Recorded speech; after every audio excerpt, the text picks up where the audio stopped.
Hi beautiful people, welcome back to my channel. Hope you guys are doing well. In today's video I'll be discussing Gypsy Rose. Enough is enough with the BS from Gypsy Rose. She really thinks that everyone is a fool and that the world should be at her feet, and that she deserves nothing but grace, attention, the limelight, basically anything but negativity.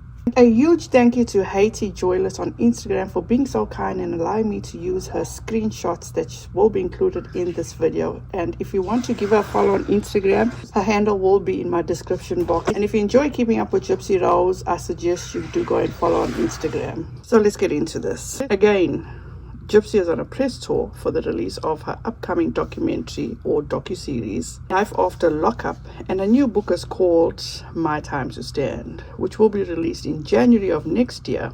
Now, the title of the book, in my opinion, is a crock of shit. How about just My Time, or maybe Freedom? Because in my humble opinion, she had countless opportunities to make a stand and to literally stand and show the world that everything basically was a con. Now once again, she's on this press tour to promote another docuseries called Life After Lockup, which, do we really need another docuseries to let us know about her life after lockup when everything played out in the public? At the end of December, she left prison with her husband and she went on this press tour. Promoted her previous book and that docuseries, where she went to New York, which was on her bucket list as she claimed, and she said that she could scratch that off her bucket list. Then she went back to her normal life where she gained millions of followers, and she was very active online and very forthcoming with information that I didn't really need to know. Remember this, how she said the D was fire? She got bored with that and got bored with her husband. Left her husband and abandoned her puppy that her husband was kind enough and thoughtful of him to do for her, because he was at work most of the day, so a puppy would have kept her company. A few weeks later, she rekindled her relationship with her ex-fiance Ken Urker, and they got matching tattoos, matching bracelets, trying to convince the public that they are just friends. Okay, Sally.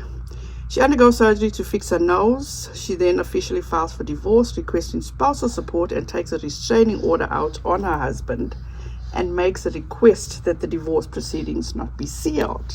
In the following weeks, this chick dragged that man. If you can hear baby in the background, I got her in my arms while I record this video, so I do apologize. So as I was saying, she dragged this man that was, in my opinion, her meal ticket to an early release. She didn't even give that marriage a chance. She used him for whatever she needed, and she said, deuces, I'm out. Her plan worked, and in my opinion, and that was to get her ex back by trying to make him jealous, and with the help of her stepmother, Christy. Christy allegedly was relaying messages to Gypsy about how Ken was contacting her, and why did Christy even entertain him? Whatever Gypsy did to make him leave his girlfriend to be with her, only he knows. Also, why was Gypsy stalking Ken on his Instagram? Let me back up. Why was she following him as a married woman? Because in one of her interviews when she was on a press tour in New York, she said that she kept tabs on Ryan's Instagram and blocked women she didn't feel comfortable with. I did say in a previous video, and this was to Ken, what is done with you will be done to you. So probably is this already happening? Because while she was on a press tour, she was all up in Ryan's comments on TikTok from an update he made, and she said, and I quote, "Tell them how you want to get rid of Pixie. I have the receipts. Funny how all you post is her, and then you text how you want to dump her off on someone else. People will see who you really are." To which Ryan responds, "I am thinking of giving her to an actual family, like I wanted with you." First of all, why is Gypsy so triggered?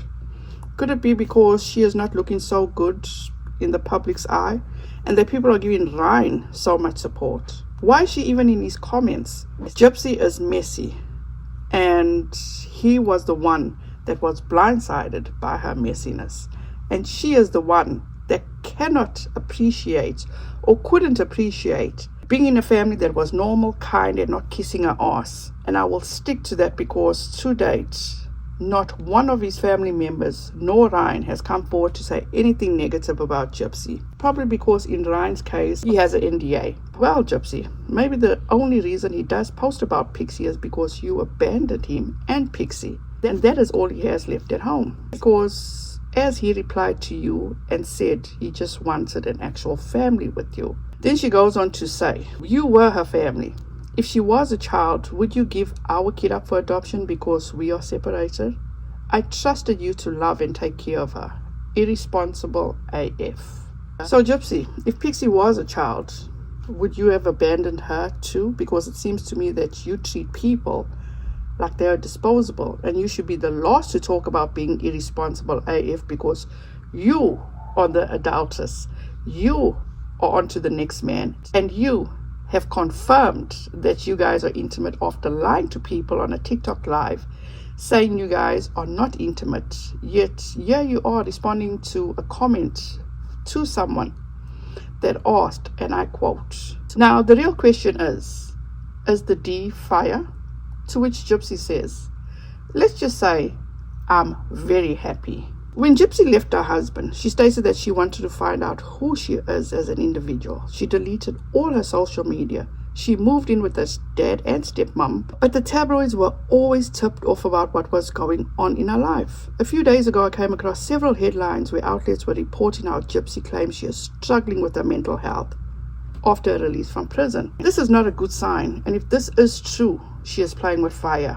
And whoever is involved in Gypsy's life that is not taking this serious and helping her, guiding her, like Lifetime and her family, that is saying a lot about how they don't have her best interest at heart. At the end of the day, I'm finding it hard to find grace to show to Gypsy because I feel that when things get sour after this press tour, is she once again going to blame Lifetime like she did the first time round? Also, she has been caught in so many lies, and the way she continues to flaunt her newly rekindled relationship with the ex-fiance Ken, bearing in mind she isn't even divorced yet, and she thinks that this is not an issue. Does she really think that life, the world we all live in, is a fairy tale?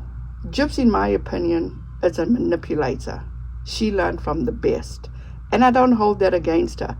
But she needs to be honest with herself because I personally do not buy her bullshit. As the saying goes, you know no better, you do know better. And it doesn't seem she did get any help in prison. She kept within her ways that she learned from her mum. And as for Ken, he seems to be just as naive as Ryan. And he is moving mighty quick, packing up and moving to Louisiana. What is Gypsy going to do when Ken sleeps all day and working at a bar all night with all these women around him? Just a thought. Gypsy, in my opinion, needs an internal makeover. She needs to get herself in the right place. She needs to get help, get a job, get out of the spotlight, and stop trolling people online. But to me, it seems as though she still wants all the lavish benefits that she had with living under her mom's control. And all I'm seeing again from Gypsy is someone that is cunning, manipulative, and sly. That is all I have for now, but there is still so much more to go over. Thank you guys so much for watching. I appreciate each and every one of you for taking the time and watching this. Have a wonderful rest of your day and week. Please be safe out there. Be kind to one another. And don't forget, make good memories. Bye, guys.